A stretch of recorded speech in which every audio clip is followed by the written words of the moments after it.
Hello students, आज पढ़ेंगे हम डाइस। डाइस यानी कि पासा। हमारा पासा दो तरह का होता है, एक स्टैंडर्ड डाइस और एक नॉर्मल डाइस। स्टैंडर्ड डाइस कैसा होता है? स्टैंडर्ड डाइस के जो आमने और सामने के फलक होते हैं, आमने और सामने के जो नंबर होते हैं उनका टोटल 7 होता है। जैसे 1 + 6, 2 + 5, 4 + 3, यानी कि एक फलक पर 6 और एक फलक पर सामने वाले पर 6। जैसे हमारा ये डाइस है तो ये वाला फलक और इसके बिल्कुल सामने वाला फलक, या इसको मान लो ये वाला फलक और बिल्कुल जो नीचे वाला फलक है, उनका योग 7 होगा। तो हमारा स्टैंडर्ड डाइस हमें पहचानने के लिए क्या करना होता है? हम पहचानते हैं स्टैंडर्ड डाइस को कि जो ये वाला फलक है और ये वाला, या ये वाला, ये और ये, यानी कि जो अगल बगल फलक लगे हुए हैं उनका टोटल 7 नहीं होना चाहिए। जैसे इसका है 1 + 2 3, और 2 + 3 5, और 3 और 1 4। तो ये हमारा डाइस जो है ये स्टैंडर्ड डाइस है। इसी तरह ये 6 + 4 10, 4 + 2 6, और 2 + 6 8। तो ये भी हमारा स्टैंडर्ड डाइस है। ये हमारे नॉर्मल डाइस हैं। नॉर्मल डाइस जो हमारे होते हैं उनका टोटल 7 हो जाता है अगल बगल वालों का। जैसे 2 + 5 = 7 हो गया। तो ये हमारा स्टैंडर्ड डाइस नहीं है, नॉर्मल डाइस है। और जो घरों में हम खेलते हैं जिस पासे से, वो हमारा स्टैंडर्ड डाइस होता है। और हमारा नॉर्मल डाइस, ये भी नॉर्मल डाइस होता है जिस पर रंग लिखे हुए होते हैं, या हमें रंग निकालने होते हैं कि इस फलक पर लाल है और उस फलक पर क्या होगा। तो ये भी हमारे नॉर्मल डाइस में ही आते हैं। अब देखिए 3 के विपरीत फलक पर ये दो पासे दिए हुए हैं, एक इस तरह और एक इस तरह। अब हम देखते हैं 3 के विपरीत फलक। 3 के विपरीत हमारा जो आएगा वो हमारा 4 होगा, और 4 के विपरीत 3। अब 6 के विपरीत फलक पर क्या होगा? 6 के विपरीत फलक पर 2 होगा। 4 के विपरीत फलक पर क्या होगा? 4 के विपरीत फलक पर 2 होगा, और 2 के विपरीत 4। अब यहां देखते हैं कौन सा विकल्प सही है। इनमें से हमारा ये विकल्प सही है। ए के विपरीत क्या होगा? ए के विपरीत डी होगा, और डी के विपरीत ए होगा। अब इतनी ही जल्दी आप कर सकते हैं, एक बार इसको सीख लें इस ट्रिक को, और इतनी ही जल्दी आप सोल्व कर सकते हैं। आइए हम सीखते हैं। डाइस हमारे दो तरह के होते हैं, स्टैंडर्ड और नॉर्मल। अब हम सबसे पहले क्वेश्चन के आते ही सबसे पहले देखते हैं नॉर्मल है या स्टैंडर्ड है। अब हमारा ये 3 और 2 5, 2 और 1 3, और 3 और 1 4, 6 और 1 7। ये हमारा 6 और 1 7 हो गया। तो ये हमारा 6 और 1 जुड़ के 7 हो जाता है। तो ये स्टैंडर्ड डाइस नहीं है, ये हो गया नॉर्मल डाइस। नॉर्मल में हमारी क्या स्थिति होती है? नॉर्मल में हमारी दो तरह की स्थिति होती है। जब हमारे दो संख्याएं कॉमन मिल जाए, कॉमन, या फिर एक संख्या कॉमन हो। एक संख्या कॉमन हो या दो संख्या कॉमन हो। अब हम इसमें देखते हैं, ये एक ही पासा दो स्थितियों में पड़ा हुआ है। तो हमारे सामने ये है कि यहाँ पर एक ही कॉमन है। ऐसी स्थिति में भी हम दो तरीके से सवाल कर सकते हैं। जब हमारा एक कॉमन हो और दोनों स्थितियों में वो एक ही स्थान पर हो, जैसे यहाँ ऊपर है, यहाँ भी ऊपर है, तो हमारा जो संख्याएं बची हुई हैं वो एक दूसरे के विपरीत होंगी। जैसे 3 के विपरीत 5 और 2 के विपरीत 6, और अगर हमें ये याद नहीं रहता तो हम दूसरे तरीके से भी कर सकते हैं।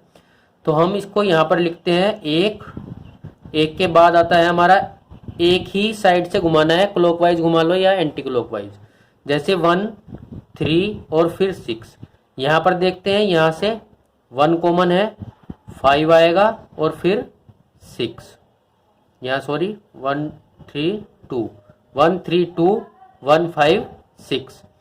इसके बाद ये हो गया हमारा 2 के अपोजिट 6 और 3 के अपोजिट 5, और यहाँ पर हमें निकालना है 5 के अपोजिट, तो यानी कि उत्तर हो गया 3।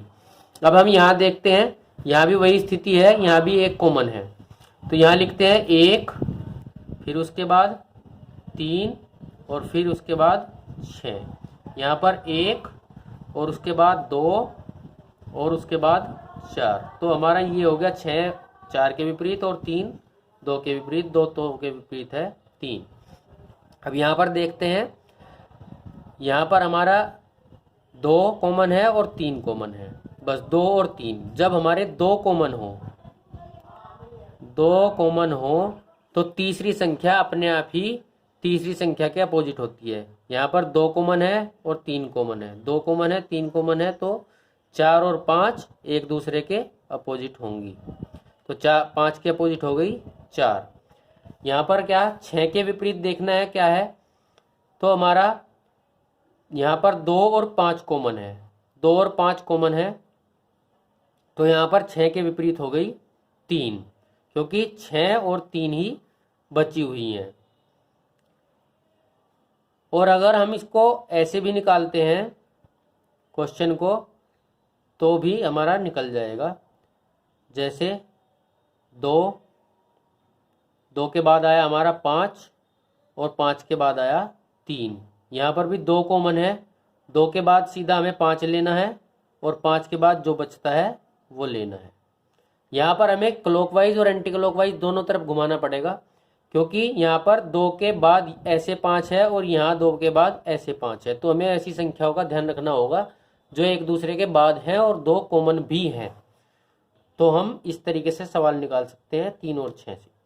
अब अगर 3 तरह के पासे दिए हुए हों तो क्या करेंगे, जब हमें 3 साइड से पासे दिए हुए हैं तो हम पहले 2 को लिखते हैं, पहले 2 से देखते हैं, यहाँ पर 1 कॉमन है, 1 के बाद हमारा 5 आता है और 5 के बाद 3, और यहाँ पर 1 के कॉमन के बाद 4 और 4 के बाद 6।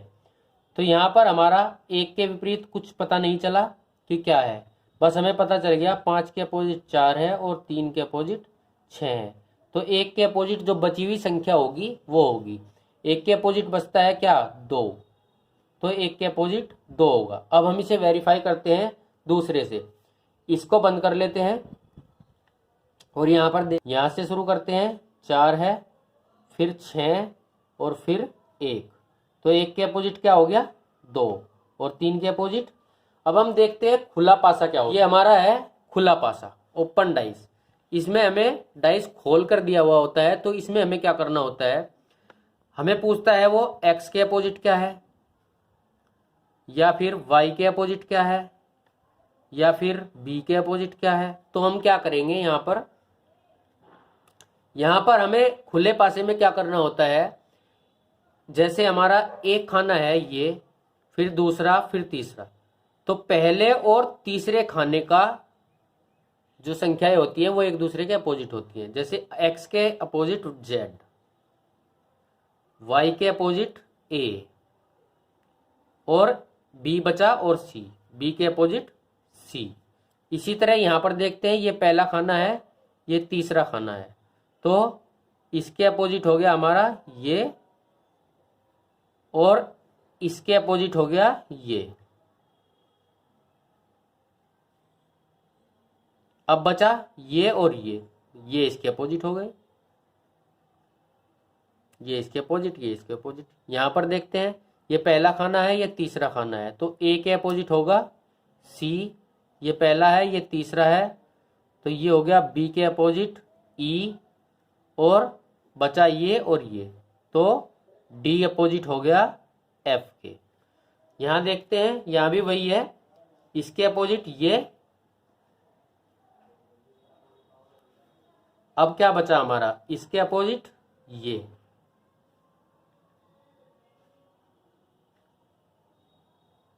और इसके अपोजिट बच गया ये। अब हम पासे के सवाल बड़ी आसानी से कर सकते हैं। नेक्स्ट ट्रिक जानने के लिए आप ये देखते रहिए और सब्सक्राइब कीजिए।